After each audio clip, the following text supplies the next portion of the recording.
Hi friends, welcome back to begin secrets. இன்னைக்கு நம்ம பார்க்க போகிற வீடியோ என்னென்னு பார்த்தீங்கன்னா, கஷ்டங்கள் தேய்பிறை பிரதோஷ வழிபாடு பற்றி தான் பார்க்க போகிறோம். சிவபெருமானுக்கு உரிய தினமாக கருதப்படுவதுதான் பிரதோஷ தினம் என்று நம் அனைவருக்குமே தெரியும். வளர்பிறை பிரதோஷம், தேய்பிறை பிரதோஷம் என்று மாதத்தில் 2 முறை பிரதோஷம் வரும்.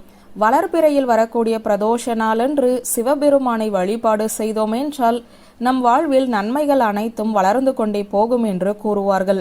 தேய்பிறையில் வரக்கூடிய பிரதோஷ நாளன்று சிவபெருமானை வழிபாடு செய்தோம் என்றால் நம் வாழ்வில் இருக்கக்கூடிய கஷ்டங்கள் அனைத்தும் தேய்ந்து போகும் என கூறப்படுகிறது. அவ்வளவு சிறப்பு வாய்ந்த தேய்பிறை பிரதோஷம் என்பது திங்கட்கிழமையுடன் சேர்ந்து வருகிறது எனும் பட்சத்தில் அதற்கு அதிக அளவில் பலன் உண்டாகும்.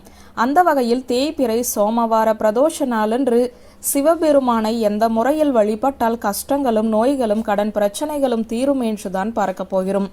தோஷங்களை நீக்கக்கூடியது பிரதோஷம் என்று நம் அனைவருக்குமே தெரியும். நம்முடைய வாழ்க்கையில் ஏற்படக்கூடிய கஷ்டங்களும் நோய்களும் கடன்களும் தோஷங்களாகவே கருதப்படுகின்றன. இவை அனைத்தையும் நீக்கக்கூடிய ஒரு அற்புத நாளாகத்தான் பிரதோஷ நாள் திகழ்கிறது. அதிலும் தேய்பிறையில் வரக்கூடிய பிரதோஷ நாளன்று இந்த 3 பிரச்சனைகளும் தீர வேண்டும் என்று யார் ஒருவர் வழிபாடு செய்கிறார்களோ அவர்களுக்கு இவை அனைத்தும் தீரும் என கூறப்படுகிறது. இந்த பிரச்சனைகள் அனைத்தும் தீர்வதற்கு சிவபெருமானை வழிபாடு செய்யும் முறையை பற்றி தான் பார்க்க போகிறோம். பிரதோஷ நாளன்று சிவபெருமானை வழிபாடு செய்ய வேண்டும் என்று நம் அனைவருக்குமே தெரியும். பிரம்ம முகூர்த்த நேரத்தில் சிவபெருமானுக்கு தீபம் ஏற்றி வைத்து வழிபாடு செய்தோம் என்றால் நமக்கு இருக்கக்கூடிய நோய்கள் அனைத்தும் படிப்படியாக விலகும் என கூறப்படுகிறது.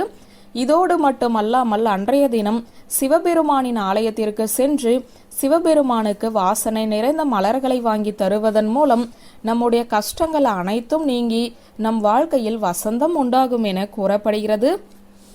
அதே போல அன்றைய தினத்தில் பிரதோஷ நேரத்தில் வீட்டில் இருக்கக்கூடிய சிவலிங்கத்திற்கு தேனால் அபிஷேகம் செய்ய வேண்டும்.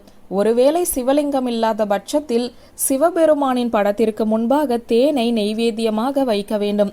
ஒரு அகல் விளக்கில் நெய் ஊற்றி பஞ்சுத்திரி போட்டு தீபம் ஏற்ற வேண்டும். பிறகு சிவபெருமானின் இந்த ஒரு மந்திரத்தை 101 முறை உச்சரிக்க வேண்டும்.